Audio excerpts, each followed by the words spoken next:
कथा अचानक याद आई हमको। एक महात्मा थे, वो कुछ नहीं रखते थे अपने पास में। उस पर मनन चिंतन करने से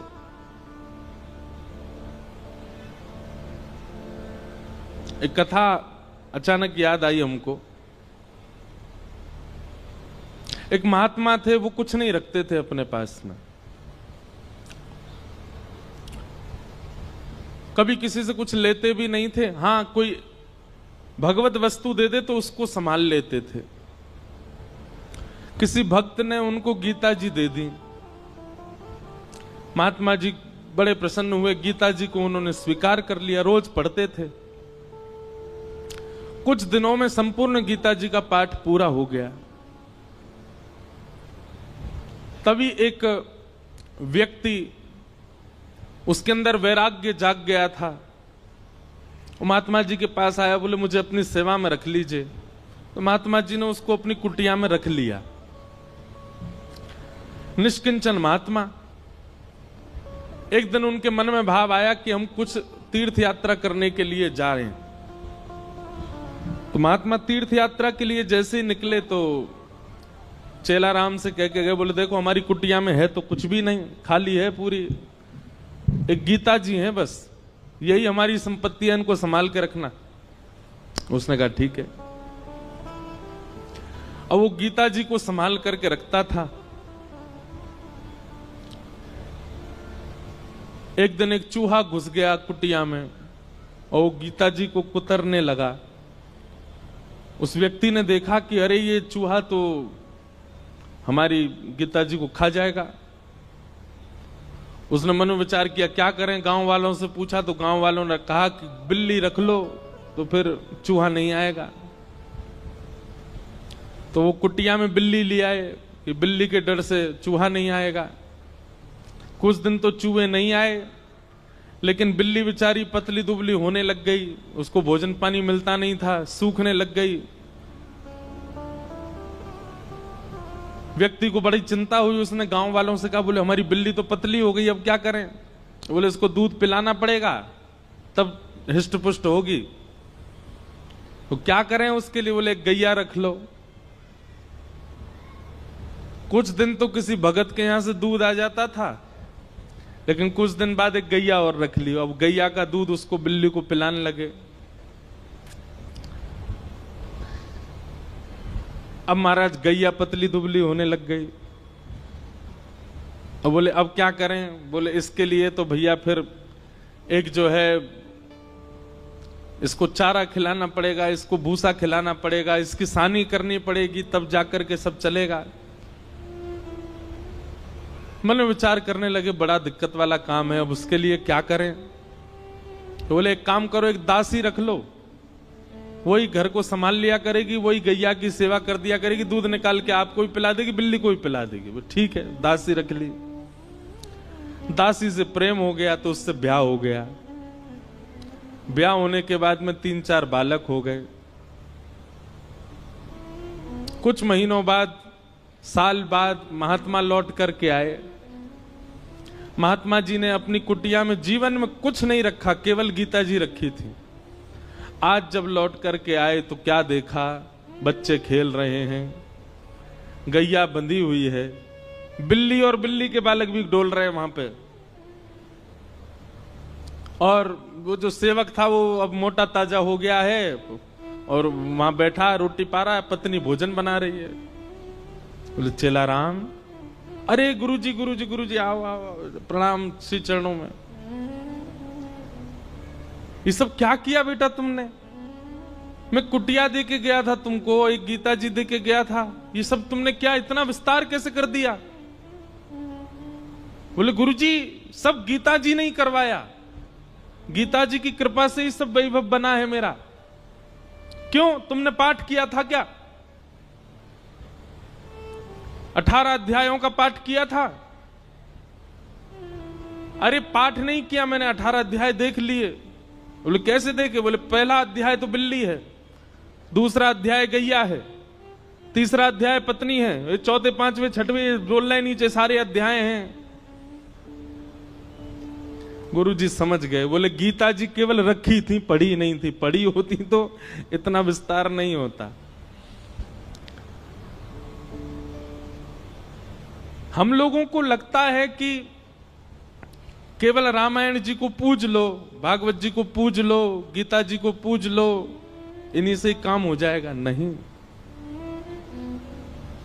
आप उसका स्वाध्याय नहीं करेंगे, उस पर मनन चिंतन नहीं करेंगे, जो आपके मन में विकार हैं, जो मन में आसक्तियां हैं, वो कैसे समाप्त होगी? पैरासीटामोल घर में रखने से बुखार थोड़ी उतरेगा, उसको पाना पड़ेगा। अदरक घर में रखने से गला ठीक थोड़ी हो जाएगा, उसको कूट के उसका रस लेना पड़ेगा। दूध घर में रखने मात्र से चाय थोड़ी बन जाएगी, बनानी पड़ती है। बाजार से केवल घिया, लौकी, तोरई, टमाटर लाके घर में अब तो सब्जी बन जाएगी, कैसे बने? अपने आप बनानी पड़ेगी। सामग्री घर में लाने से कल्याण नहीं होगा, सामग्री का उपयोग करना आना चाहिए। ये भ्रांति फैला दी है हमारे भारत में। मैं अधिकतर जाता हूं इंटरव्यूज में, मुझसे यही पूछा जाता है कि महाभारत जी रखने से लड़ाई होती है घर में। अरे किसने कह दी ये बात? और एक बात सुनिए, आप महाभारत घर में नहीं रखते तो कम लड़ाइयां हो रही हैं आपकी। महाभारत ने तो युद्ध को विश्राम किया है। हमारे शास्त्र कहते हैं यन्ने भारत तन्ने भारत। पूरी दुनिया में आप जो कुछ भी देखते हैं, चाहे वो स्वभाव हो, चाहे वो व्यवहार हो, चाहे वो दोष हो, चाहे वो गुण हो, ऐसा एक भी दोष, गुण, स्वभाव, व्यवहार, क्रिया नहीं है संसार में जो महाभारत में नहीं लिखी हो। सब लिखा है। कई ऐसे व्यवहार हैं जिनका अभी तक प्रादुर्भाव नहीं हुआ, वो हमारे बच्चे, उनके बच्चे देखेंगे। जैसे हमारे दादा परदादाओं ने आज का युग का जो व्यवहार है ये नहीं देखा था। अब कई कई नए नए व्यवहार आविष्कृत हो रहे हैं ना, जैसे जैसे कलयुग आगे बढ़ रहा है। सब लिखा है महाभारत में। और जो महाभारत में नहीं लिखा, हमारे संत जन कहते हैं वो दुनिया में आपको कहीं देखने को मिलेगा ही नहीं। सब कुछ है महाभारत में। महाभारत का छोटा सा अंश है भगवत गीता, जिसने पूरे विश्व को ज्ञान दे दिया। समझो महाभारत कैसा होगा।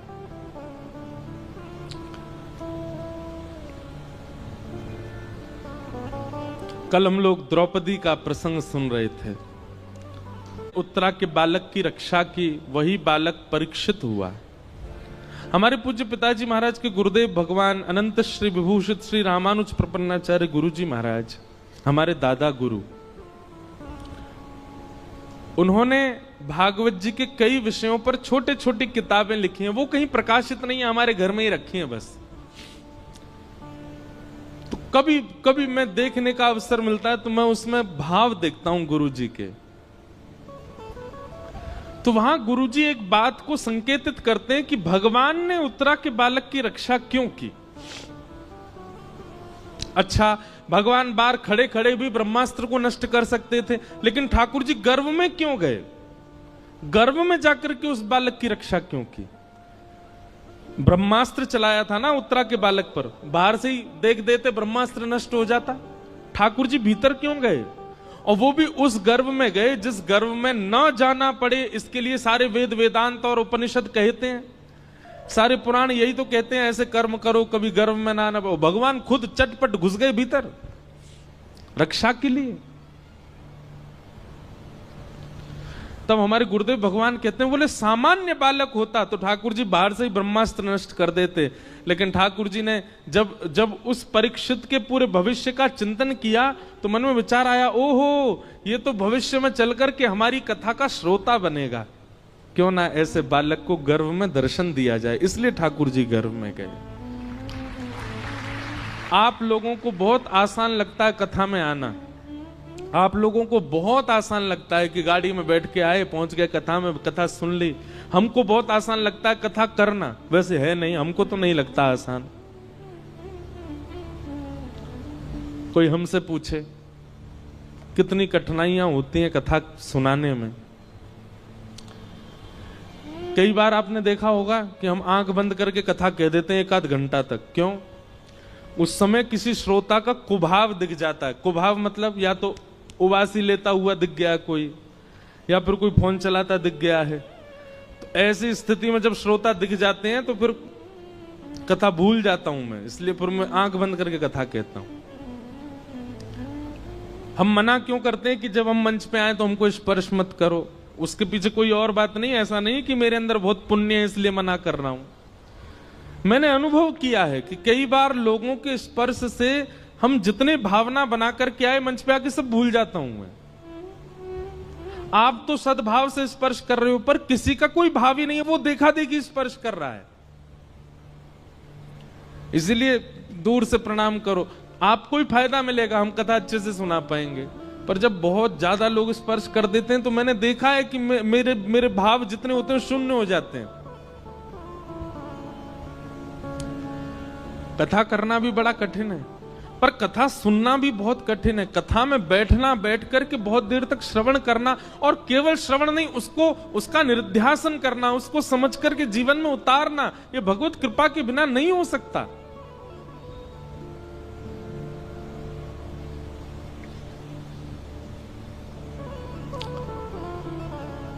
कथा का श्रोता होना सामान्य बात नहीं है। निश्चित ही ये बात आप लिख लीजिएगा, प्रमाणित है। अगर कोई व्यक्ति अपने जीवन में कथा से लगाव करता है, कथा श्रवण कर रहा है, उसने कभी ना कभी ठाकुर जी को देखा है, उसने दर्शन किया है ठाकुर जी का, इसीलिए उसकी रुचि बढ़ रही है।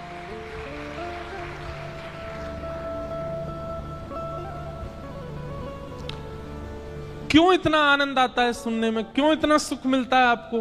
क्योंकि कभी ना कभी आपके जो भीतर चित्त है, आपकी जो आत्मा, उसने कभी अनुभव किया है ठाकुर जी का। इस जन्म में नहीं तो गर्भ में किया होगा, गर्भ में नहीं तो पूर्व जन्म में किया होगा, कभी तो किया है। तभी आपकी रुचि बढ़ रही है, तभी कथा सुनते सुनते नेत्र सजल हो रहे हैं, कथा सुनते सुनते प्रसन्नता हो रही है, कथा सुनते सुनते रोंगटे खड़े हो रहे हैं। ये सब विचार, ये सब प्रभाव हमारे ऊपर क्यों हो रहे हैं? क्योंकि कभी ना कभी तो ठाकुर जी का दर्शन हुआ है हमें।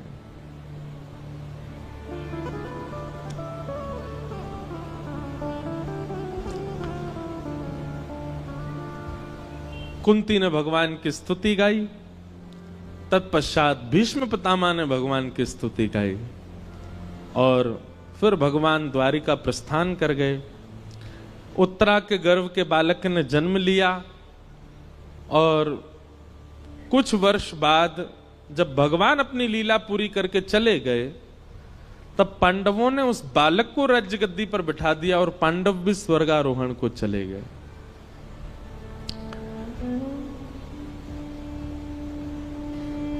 परीक्षित धीरे धीरे बड़े हुए, उनका विवाह हुआ, जन्मेजय आदि पुत्र हुए।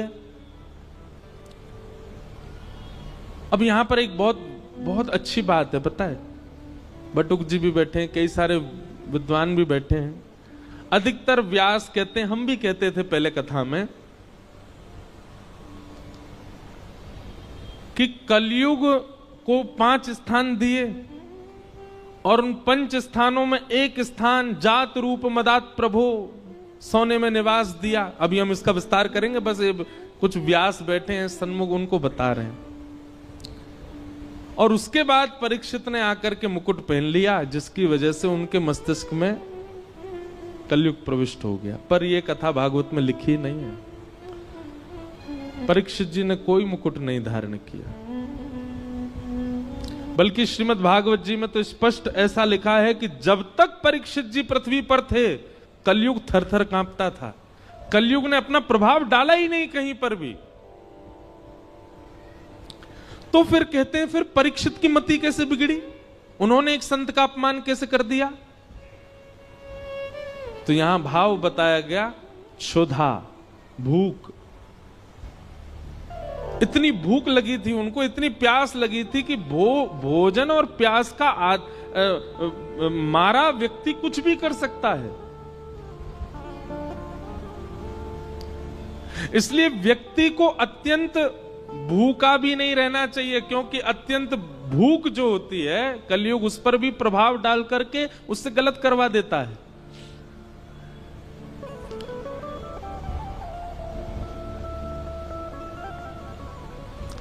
दो लोगों को भगवान नहीं मिलते। कौन दो लोग? बहुत खाने वाला और बहुत सोने वाला। पहला, जो बहुत खाता होगा और बहुत ज्यादा ही सोता होगा, समय से ज्यादा सोता है। अच्छा देखो, एक हमारे जैसे सोने वाले हैं। हमारे जैसे सोने वाले मतलब जिनकी 4-4, 5-5, 6-6 महीना की नींद बकाया है। कभी कभी नींद आती है तो खूब देर तक सो लेते हैं, पर कभी कभी सो पाते हैं हम। लेकिन एक व्यक्ति करता धरता कुछ नहीं, पूरे दिन पड़ा रहता है बस, फिर भी उसको इतनी नींद आती है कि रात में सोता है, सवेरे उठता है 10-11 बजे। परिश्रम नहीं करता, कहीं बाहर जाने का उसका काम नहीं, घर में पड़ा रहेगा पूरे दिन, और फिर भी उसको इतनी नींद आती है कि 7-8 घंटे सोता है। ऐसे व्यक्ति को ठाकुर जी नहीं मिलते। जो पारिश्रमिक नहीं है, परिश्रमी नहीं है, और फिर भी सोता है। और दूसरा, बहुत खाने वाला। इसमें भी यही बात आएगी, जो बहुत परिश्रम नहीं करता है लेकिन खाता बहुत है, बहुत खाता है, अधिक मात्रा, भूख से अधिक खाता है। ऐसे व्यक्ति को ठाकुर जी नहीं मिलेंगे। पहला व्यक्ति बहुत सोने वाला, बहुत खाने वाला। और दूसरा व्यक्ति बहुत कम सोने वाला और बहुत ही कम खाने वाला, उसको भी ठाकुर जी नहीं मिलते। क्यों? इसके प्रति ठाकुर जी विचार, पहले वाले के प्रति तो विचार करते हैं, ये मेरी थाली खा जाएगो और ये सोता ही रहेगो, मोते कब खेलेगो, मेरे संग कब रहेगो, इसलिए ठाकुर जी उसको नहीं मिलते। और दूसरे वाले के प्रति ठाकुर जी विचार करते हैं, जे खुद ना खावे मुंह का खवावेगो, ये खुद ही भूखो रहे मुंह का खवावेगो। और दूसरी बात ठाकुर जी सोचते हैं, खुद सोवे ना है मुंह भी ना सोन देगो, पूरे दिन जगो रहे तो मुंह परेशान करेगो। हमारे ब्रज के संत कहते हैं, बहुत कम खाना और बहुत कम सोना, बहुत ज्यादा खाना और बहुत ज्यादा सोना, दोनों ही भगवत मिलन में बाधा हैं। मध्यस्थ रहो, मध्यम रहो। अब आप कहोगे ये मध्यस्थ कैसे पता चले, मध्यम कैसे पता चले? निद्रा कैसी हो? इतनी निद्रा हो जाए कि पूरे दिन फिर भले ही लेटने को भी ना मिले तो भी काम चल जाए। इतनी निद्रा लेने वाला व्यक्ति, और पूरे दिन फिर परिश्रम कर सके, ठाकुर जी से मिलने के लिए परिपक्व है। और इतना भोजन करे कि उससे आलस्य ना आवे, ऐसा व्यक्ति भी ठाकुर जी से मिलने के लिए परिपक्व है। अपच ना हो, इतना भोजन करे बस, ऐसा व्यक्ति भी ठाकुर। और भैया कछु तो खुद भी अपने आप भी समझ जाया करो, जीवन में कितना सोना चाहिए, कितना खाना चाहिए, इसका थोड़ी व्यवस्था बनाओ और उस अनुसार ठाकुर जी के मिलन के लिए चलो। तो परीक्षित जी महाराज एक दिन विचरण कर रहे थे और विचरण करते हुए उनको कलयुग मिला, जो कि वृषभ यानी कि धर्म के 3 पैर काट चुका था, चौथा पैर काट रहा था। धर्म के 4 चरण हैं, सत्य, दान, दया और पवित्रता। कलयुग में केवल एक पैर बचा है धर्म का, वो है सत्य। दान, दया और पवित्रता तो खत्म हो चुके हैं। कलयुग में दान नहीं करता व्यक्ति, दिखावा करता है। कलयुग में दया नहीं करता व्यक्ति, एहसान करता है। कलयुग में पवित्र नहीं रहता व्यक्ति, केवल पवित्रता का आडंबर करता है।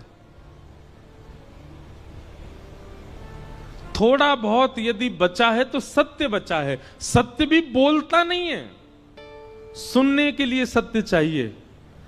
दूसरे से भले ही झूठ बोले पर अपने लिए उसको सत्य चाहिए, इतना सत्य बचा है बस।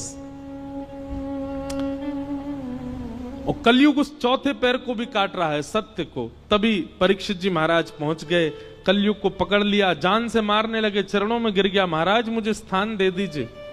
तब 4 स्थान प्रदान किए, द्यूतम, पानम, स्त्रिय, सूना, ये 4 स्थान पहले प्रदान किए। जुआ, मदिरा पान, भक्ष भक्ष सेवन, पर स्त्री पर पुरुष गमन और हिंसा, लड़ाई झगड़ा, कलेश, इसमें कलयुग का निवास। कलयुग ने पुनश्च याचना की, बोले कि महाराज मेरा परिवार बड़ा है, एक स्थान और दे दो। तो उसको जात रूप मदात प्रभो, अनीति से कमाया गया धन, 5वां स्थान प्रदान किया। इन 5 स्थानों पर बहुत सावधान रहा कीजिए। कभी भी जुआ में नहीं खेलना है। जुआ का मतलब क्या होता है? धन को दांव पर नहीं लगाना है। यह शर्त लगाना भी एक प्रकार का जुआ है, नहीं लगाया कीजिए। भैया सीधी बात है, किसी की पत्नी को दांव पर लगा दोगे, पति छोड़ेगा आपको? और वो भी पति कौन है? जगत नियंता, जगदाधार, जगदीश्वर, त्रिलोकीनाथ, उनकी पत्नी है लक्ष्मी। आप लक्ष्मी को दांव पे लगा दोगे, नारायण प्रसन्न रहेंगे आपसे। भागवत जी में वर्णन है कि जुआ खेलने वाला व्यक्ति लक्ष्मी को असद स्थान पर प्रयोग करने वाले व्यक्ति से पंचदेव सदैव नाराज रहते हैं।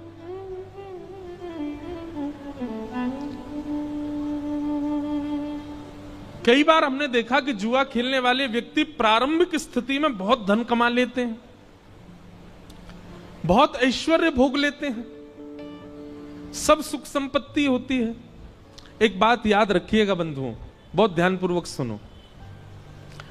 असद क्रिया करने वाला व्यक्ति, बहुत ध्यान से सुनिएगा, असद क्रिया करने वाला व्यक्ति दूषित क्रिया करने वाले व्यक्ति के लिए एक निधान बनाते हैं भगवान। क्या? जैसे भगवान दिखते हैं कि गलत कर रहा है, तो उसके इस जन्म के एवं उसके आगामी जितने जन्म हैं एवं पूर्व के जन्मों के जितने भी पुण्य हैं, जितने भी सुख हैं, जितनी भी समृद्धियां हैं, सब एक साथ ठाकुर जी उसको देख करके भुगवाते हैं। जल्दी इसका कोटा खत्म करो, जल्दी जल्दी इसको खवाओ। समझ में आई बात? थोड़ा और समझो। मान लीजिए कोई व्यक्ति है और वो गलत काम करता है, पाप करता है, वो सब क्रिया करता है जो वेद विरुद्ध है। ठाकुर जी एकाध बार तो प्रयास करते हैं कि सुधर जाए, लेकिन वो एकाध बार में भी जब नहीं सुधरता है तो ठाकुर जी कहते हैं ठीक है, तो अब इसका स्वभाव बन ही चुका है, इसको पाप करना ही है, इसको गलत करना ही है, तो फिर इसके जन्म में, इसके जीवन में जितने भी सुख समृद्धियां आने वाली हैं, एक संग सब इसके जीवन में दे दो। उसके पास धन भी आ जाएगा, उसके पास संपत्ति भी आ जाएगी, वो जो चाहेगा उसको मिलने लग जाएगा। लेकिन वो यह नहीं समझ पाता है कि मेरा खाता खत्म किया जा रहा है जल्दी जल्दी। एक साथ सब भुगवा करके फिर ठाकुर जी उसको ऐसा गिरते हैं, ऐसा गिरते हैं, जैसे उसका शून्य हो जाता है खाता, फिर वो जीवन में उठ नहीं पाता। इस जीवन में नहीं, कितने जन्मों तक नहीं उठ पाता। और भक्ति करने वाले के साथ उल्टा होता है। जैसे ठाकुर जी देखते हैं तिलक लगाने लग गया, कंठी पहनता है, माला जप करता है, नित्य हरिनाम संकीर्तन करता है, कथा श्रवण करता है, तो ठाकुर जी कहते हैं इसके जीवन में जितने दुख आने वाले हैं, इसके अनेक जन्मों में जितने दुख आने वाले, सब भुगवा के इसके सारे खाते खत्म करो दुख के। और एक साथ ठाकुर जी भुगवा भुगवा करके सब नष्ट कर देते हैं, शून्य कर देते हैं। और जैसे ही उसका खाता शून्य होता है, ठाकुर जी आकर के उसको हृदय से लगा लेते हैं। कभी कभी बंधुओं एक बात कहे हम, कभी कभी आप जो चाहते हो वो होने लग जाता है, सब कुछ बहुत अच्छा अच्छा चल रहा है, और इसके बदले में आप ये भी जानते हो कि आप पाप करते हो, आप वो सब क्रिया करते हो जो वेद विरुद्ध है, जो शास्त्र विरुद्ध है, और फिर भी आपके साथ सब कुछ अच्छा अच्छा होता है, तो संकेत समझ लेना खाता खत्म किया जा रहा है अच्छाई का। और जिस दिन कंठी माला पहनो, तिलक धारण करो, गुरु मंत्र ले लो, नाम जप करना प्रारंभ कर दो, तैयार हो जाना। अब ठाकुर जी हमारे बुराई के, हमारे जीवन के आने वाले दुखों के, कष्टों के, आर्तों के जितने भी विपत्तियां हैं सब अब भेजेंगे। हमको उसको निवृत्त करना, उससे नष्ट करना, उससे निकलना है, घबराना नहीं है।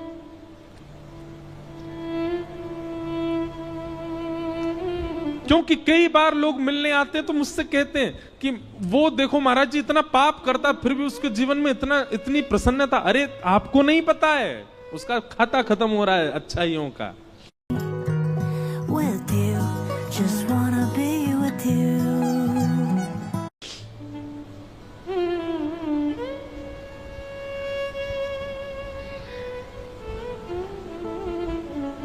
इसलिए कभी कभी जीवन में रुकावटें आना, कभी कभी जीवन में एंजाइटी आना, डिप्रेशन आना, चिंताएं बढ़ना, थोड़ी थोड़ी परेशानियां आना, इनसे समझा करो कि नहीं हमारा जीवन ठीक चल रहा है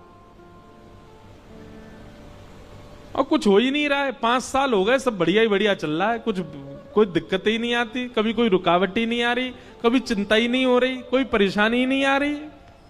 घबरा जाना, हे नाथ जरूर आप कुछ भयानक करने वाले। समुद्र में जब सुनामी आने वाली होती ना, लहरें धीमी कर देता है समुद्र, शांत हो जाता है समुद्र और धीरे धीरे पीछे जाने लग जाता है।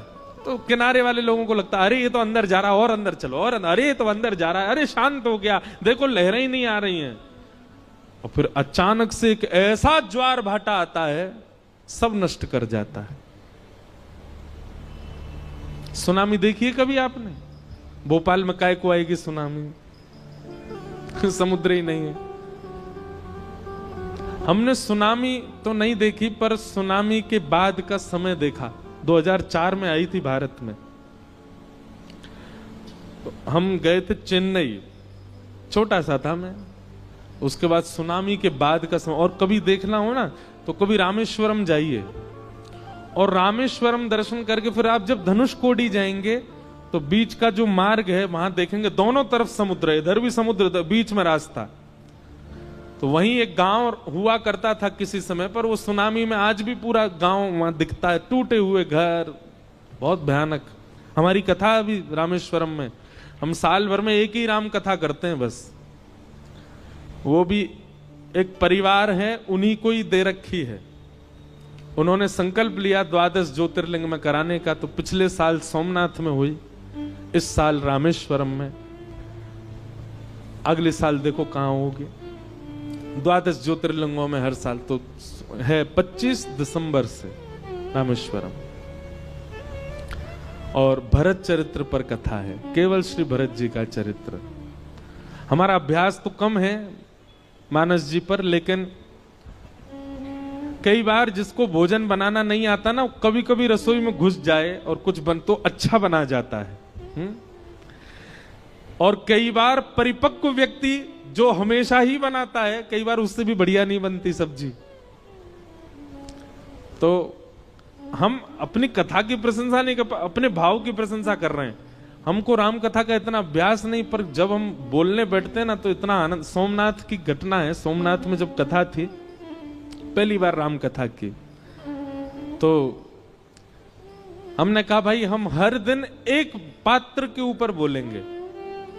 एक दिन सीता जी के ऊपर बोले, एक दिन शत्रुघ्न जी के ऊपर बोले, एक दिन लक्ष्मण जी के ऊपर, हनुमान जी के ऊपर, आदि आदि सबके ऊपर एक एक दिन का प्रसंग रखा था। जिस दिन भरत जी का चरित्र था तो मैं कक्ष में पढ़ता था पूरे दिन, मैं मिलता नहीं था वहां किसी से, पढ़ता था और कथा करता था। तो जब भरत चरित्र हम पढ़ रहे थे, आज भी स्मृति में आता है वो सब भाव। अपने बिस्तर की रजाई में घुस के रोया, मैं इतना रोया कि मैं बस ये बोलूं संग वालों से, आज कथा मैं नहीं कर पाऊंगा। मैंने कि जो चरित्र पढ़ने में इतना भाव दे रहा है उसको हम कैसे सुनाएंगे। पर वास्तव में मानस जी, रामचरित्र मानस सामान्य नहीं है, अद्भुत है। और उसको कोई भावजन्य व्यक्ति सुने और भावजन्य व्यक्ति सुनाए तो ही मानस जी को न्याय मिल पाएगा, नहीं तो नहीं।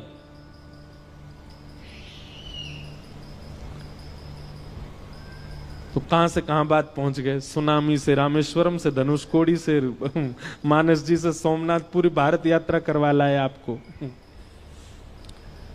तो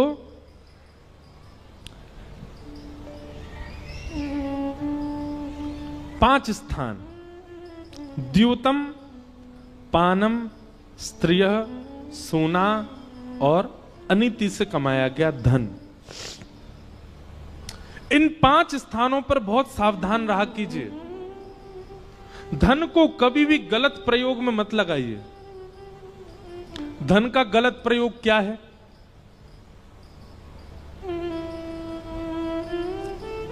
आपके धन देने से अगर किसी जीव की हिंसा हो रही है, वो गलत है। आपके धन देने से किसी के आत्मसम्मान पर बात जा रही है, किसी का परिवार नष्ट हो रहा है, वो गलत है। आपके धन देने से कोई व्यक्ति व्यसन की ओर अग्रसित हो रहा है, वो धन का गलत व्यय है।